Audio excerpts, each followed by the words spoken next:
I am thankful for this moment.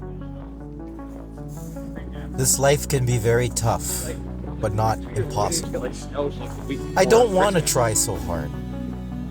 I want things to be easy, but I will have to do what I can because there's so many people that need help.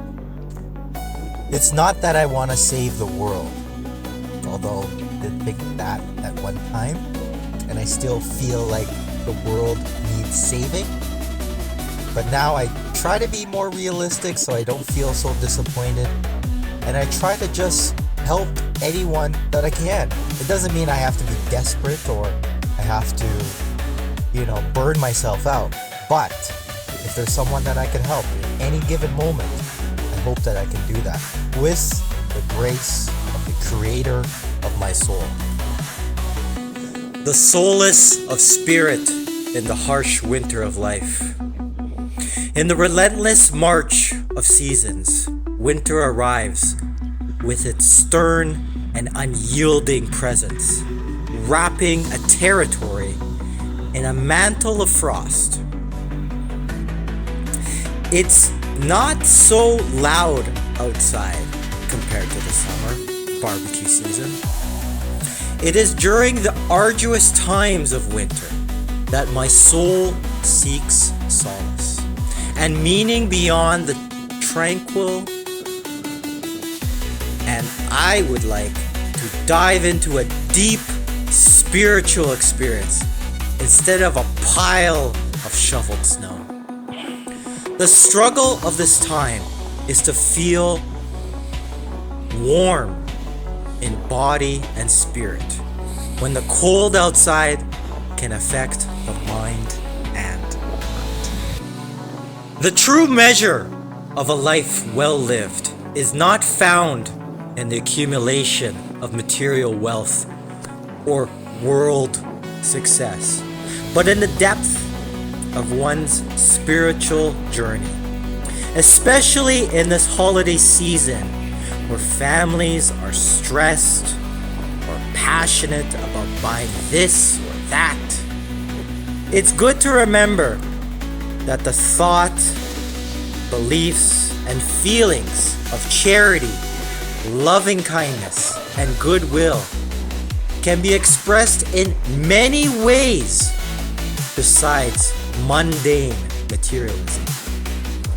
The harsh seasons of life, like winter, are not to be shunned, but embraced as essential chapters in the unfolding narrative of our existence. May we be happy, healthy, and wise. I want to speak of the mirror that others hold before us. That mirror called judgment, which so often distorts the beauty that dwells within.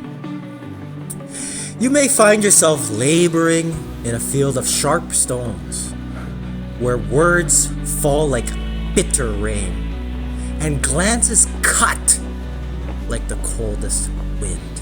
The air may feel heavy with expectations that no mortal could bear, and the whispers of criticism may seem like chains rattling in the quiet hours of your heart. But oh, radiant one, take heart, for there is another mirror, the mirror of the Creator, the one who fashioned your soul from light and set you here to shine. The judgments of this world may obscure that light, but they can never extinguish it. The Creator's gaze sees only your essence, untainted by the shadows cast by others' fears and misunderstandings. When the noise of criticism surrounds you, remember this: those who judge are often burdened by their own storms. Their harsh words may be the echoes of wounds that they have not yet healed. Shall we then add to their burden by carrying their judgment as our own? Or shall we, with the grace of the one who knows all, rise above become like the morning sun that dispels the mist. Imagine, if you will, the flower growing amidst thorns. Does it shrink from blooming because the thorns do not approve? No. The flower stretches upward toward the light, for it knows that its purpose is not to please the thorns, but to glorify the one who made it. So too, you must stretch upward. When the world's judgment presses upon you, let it press you closer to the divine. Seek the Creator in the quiet places of your heart. Whisper your struggles to the one who listens with infinite patience, and you will find the strength to endure. And when you have borne the weight of judgment with grace, something miraculous may happen. Your steadfastness may transform the very air around you. The hard soil of your environment may soften, and seeds of understanding may take root. For grace has a power that judgment cannot match. It disarms, it heals, it uplifts. Let us not forget that every moment, even the harshest, is a gift. The sharp words of others may cut, but they also shape, carving us into vessels capable of holding more light. The rough path may tire your feet, but it also strengthens them, preparing you for the heights yet to come. So walk on. Walk on with the assurance that the Creator of your soul walks with you. And when you stumble, as all must, remember that the same hands that shape the stars are ready to lift you again. Trust in the grace that holds the universe together, and know that this grace is at work in your life, even now, even here. May your heart remain soft, your spirit unbroken, and your gaze fixed on the light that no judgment can dim. For you are not merely surviving in this field of sharp stones. You are sowing seeds of hope, of grace, of transformation, and in time, with the blessings of the Creator, this field may bloom in a garden where thorns and flowers alike are redeemed. Push through the cold. Conquer the challenges. There's a voice inside you, the one that whispers when it's cold outside and you're wrapped in fatigue. It tells you to stay where it's warm, where it's easy, where it's comfortable. But let me tell you something. Comfort has never forged warriors. Champions are built in the fire of discomfort. You're tired? Good. You're cold? Perfect. That means the conditions are right for transformation. David Goggins once said, "The mind will quit before the body. When the chill bites your skin and fatigue weighs on your spirit, that's not your body failing. That's your mind testing how much you're willing to endure." You see, it's in moments like this when quitting feels justified that your greatness is born. You're not just fighting the cold. You're wrestling with every excuse that's ever held you back. You have to flip the script and realize that the cold isn't your enemy. It's your training partner.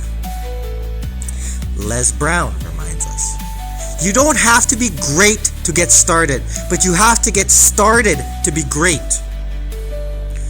Right now, getting started might feel impossible. But let me tell you something. That small step you take in the cold when you're exhausted and out of strength is the same step that will separate you from the rest of the world. The Creator of your soul didn't put you here to settle for mediocrity. Your purpose is divine, and you were built with resilience in your DNA. When you feel like collapsing, remember Eric Thomas's words. When you want to succeed as bad as you want to breathe, then you'll be successful. You want warmth? You want rest? But more than that, deep down, you want to win. You want to be the kind of person who rises when others sit. And if you can push through this moment, you'll show the world and yourself what unshakable determination looks like. Fatigue is real. The cold is real. But so is your spirit. And so is your soul. And the one who created you gave you the strength to endure. You're not just pushing for yourself, you're pushing to honor the gift of life you've been given. Each step you take, every ounce of effort you muster is a prayer of gratitude. Don't let the cold break you. Let it refine you. Don't let fatigue stop you. Let it shape you. When the world gives you reasons to stop, give it reasons to watch. Keep going. Keep grinding. Push through the cold. Honor the Creator. And conquer those challenges. There are moments in life when the world feels hollow. And I feel like I'm standing on a desolate shore, far removed from the warmth of connection. In these moments, the absence of friendship or belonging can weigh on my soul, and I find myself yearning for a grace that seems beyond reach, a healing touch from the Creator of my soul. Through the lens of internal family systems, I begin to explore the inner landscape of my being. I remind myself that my loneliness does not define me. It is but a part of me. A vulnerable, tender part, longing to be seen, heard, and held. As I sit with this part, I start to feel its sorrow, its ache for companionship, and its fear of being unworthy of love. This part feels isolated, but I know it is not alone. The beauty of IFS is that it allows me to acknowledge all the aspects of myself without judgment. My lonely part speaks first, whispering thoughts like, nobody really understands me, or what if I'm not enough, or I'm not good enough. It carries the burden of disconnection and the longing to be chosen and cherished. Then another part emerges, a protective part that criticizes. It says things like, why can't you be more outgoing? Or maybe this is your fault. At first, this part feels harsh, but as I listen closely, I realize it is trying to shield me from deeper pain. Its efforts, though misguided, come from a place of care. There is also the younger, wounded part, the one who first felt the sting of rejection. This part still remembers the schoolyard taunts, the unreturned phone calls, and the times when love felt just out of reach. It is frozen in time, waiting for someone to come and tell it, you are worthy, you are enough. In IFS, the self is the calm, the compassionate core of my being. The place of clarity and connection that holds infinite love for all parts of me. From this space, I tenderly hold my lonely part and the others that surround it. To my lonely part, I say, I see you. Your pain is valid. It's okay to feel this way. To my protective part, I whisper, thank you for trying to keep me safe. I understand why you're here. And to my younger part, I offer this reassurance. You are loved. You are not alone anymore. In these moments, I begin to feel a shift. The loneliness is still there, but it feels lighter, as though it has been wrapped in the embrace of grace, the very grace I sought from the Creator of my soul. When I feel lack the strength to hold these parts, I turn to the Creator of my soul, the source of infinite love and compassion. I imagine the Creator's light shining in the flame of wisdom and the dissolution of doubts. In the silence of your own being, where thoughts subside and the heart rests without agitation, wisdom arises, not as an acquisition, but as a recognition. It is not a fragment of the mind, nor a product of learning. Wisdom is the light of your true self, the ever-present awareness in which all experiences come and go. To realize this is to step beyond the snares of doubt, for doubt belongs to the mind that seeks to grasp, while the self simply is. Doubt is like a shadow that dances in the light of your inquiry. It seems real only when you give it your attention, yet when you turn toward the source of light, the shadow disappears. To deal with doubt, do not wrestle with it, for that only strengthens its grip. Instead, ask, to whom does this doubt arise?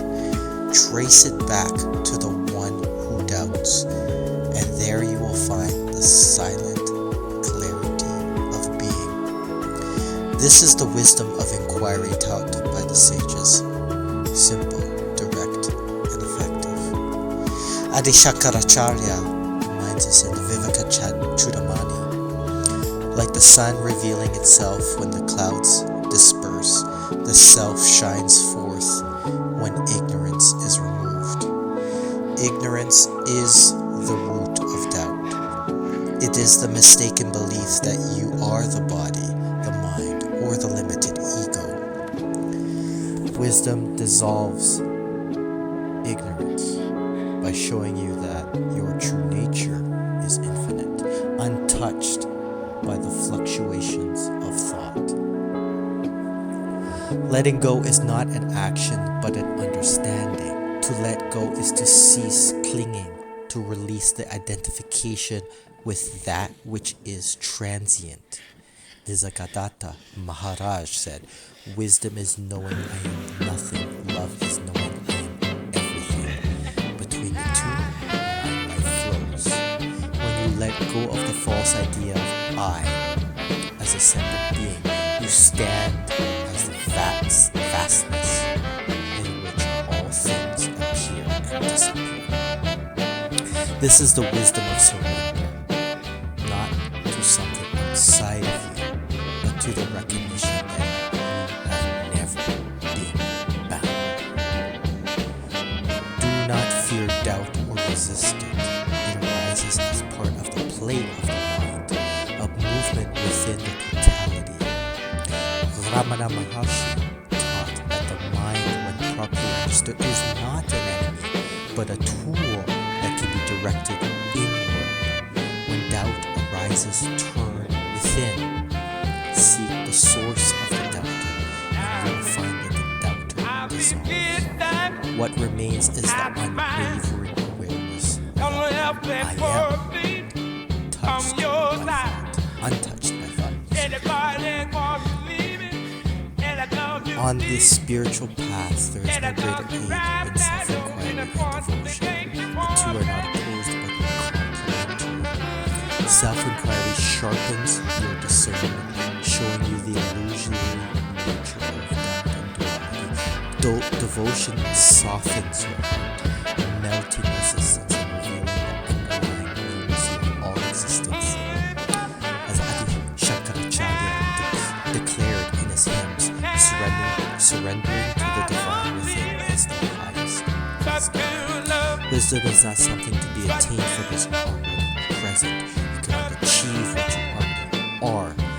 What is required is only to see clearly, to let the mind rest in the stillness of your true nature. Doubts will come and go like waves upon the ocean, but you are not the waves, you are the vast silent depths beneath. Take heart in this. The very presence of doubt is an indication that the mind is active in its search for truth.